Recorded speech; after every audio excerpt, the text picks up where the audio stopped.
بسم الله الرحمن الرحيم سورة البقرة ليوصل اوویم نمبر آیت. أعوذ بالله من الشيطان الرجيم ليس البر ندنيكي أن تولوا دا چې واړوئ وجوهكم مخونستاسي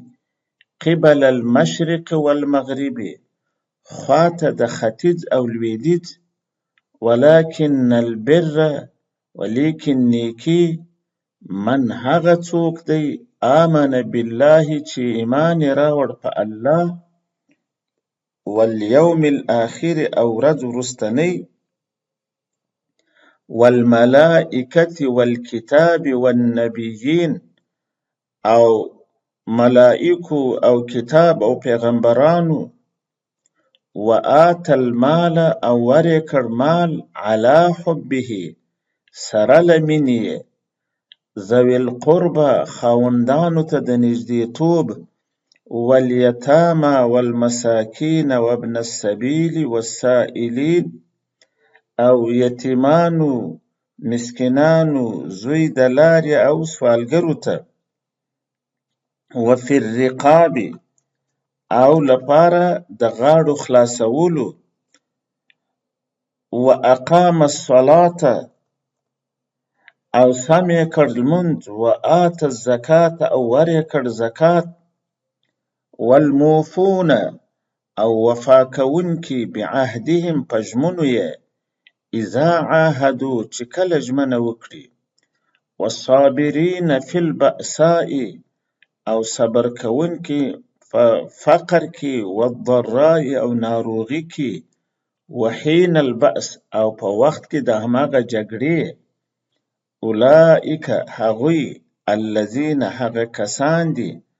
صدقو چې رښتیا یې ویلي و اولئک او هغوی هم المتقون همدا دوی ځان ساتونکي دي. نیکي یوازې دا نه ده چې تاسو خپل مخونه د ختیځ او لویدیځ شرق او غرب خواته وګرځوئ، لیکن نیکي دا ده چې څوک په الله د آخرت په ورځ په ملائکو په کتابونو او پیغمبرانو ایمان راوړي او په داسې حال کې چې له مال سره یې مینه هم وي خو هغه خپلوانو یتیمانو مسکینانو مسافرانو او سوالګرو ته ورکوي او د مظلومانو مریانو او مینځو د آزادولو لپاره یې لګوي، لمونځ سم ادا کوي، زکات ورکوي، چې کله وعده وکړي نو په خپلو وعدو وفا کوي او په کړاوونو تاوانونو او د جهاد د جګړې په دوران کې صبر کوونکي وي. دغه کسان په خپل دین او ایمان کې واقعي رښتیني او صادقان دي او همدا دوی پرهیزګاران دي. دغه آیت د نیکۍ او تقوا واضح او مفصل تعریف کړی،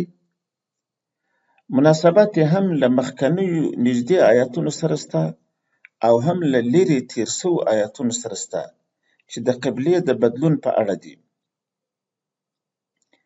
له قبلې اړوند آیتونو سره مناسبت او تړاو دا دی چې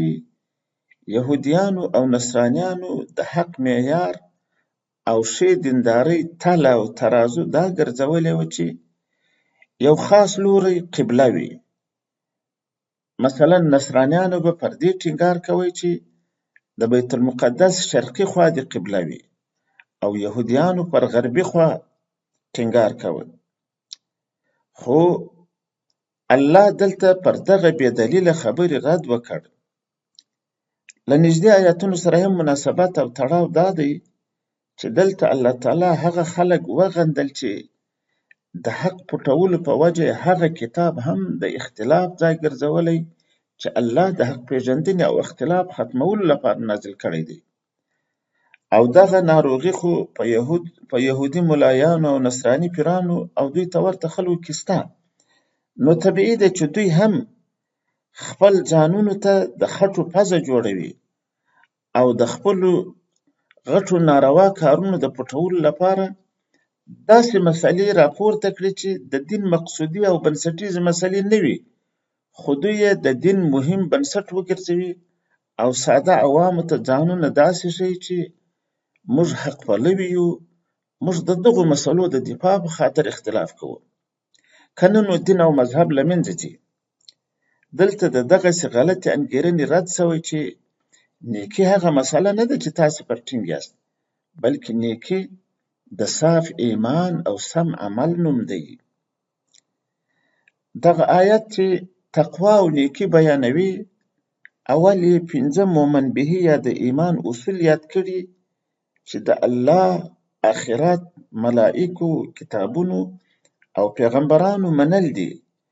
خو په هغسې تصور او باور منل چې قرآن کریم یې بیانوي. ورپسې یې نیک عملونه یاد کړي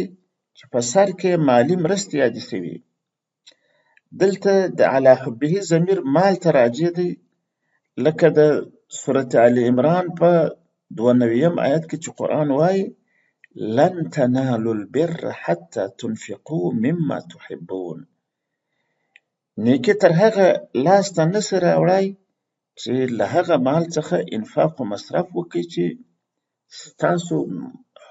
مینه ورسره ده. قرآن کریم یو ځای هم دا نه دی ویلي چې د الله دوستان داسې خلک دي چې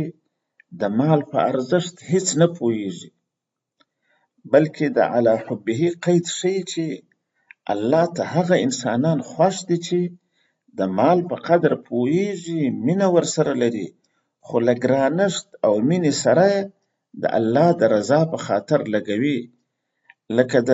سورة حشر 9 آیات چې وایي وَيُؤْثِرُونَ عَلَى أَنفُسِهِمْ وَلَوْ كَانَ بِهِمْ خَصَاصَةٌ وَمَنْ يُوقَ شُحَّ نَفْسِهِ فَأُولَئِكَ هُمُ الْمُفْلِحُونَ. دا د الله خوښ بندگان پر خپلو ځانونو نورو محتاجو او اړو خلکو ته ترجیح ورکوي، که څه هم دوی خپله د دې مال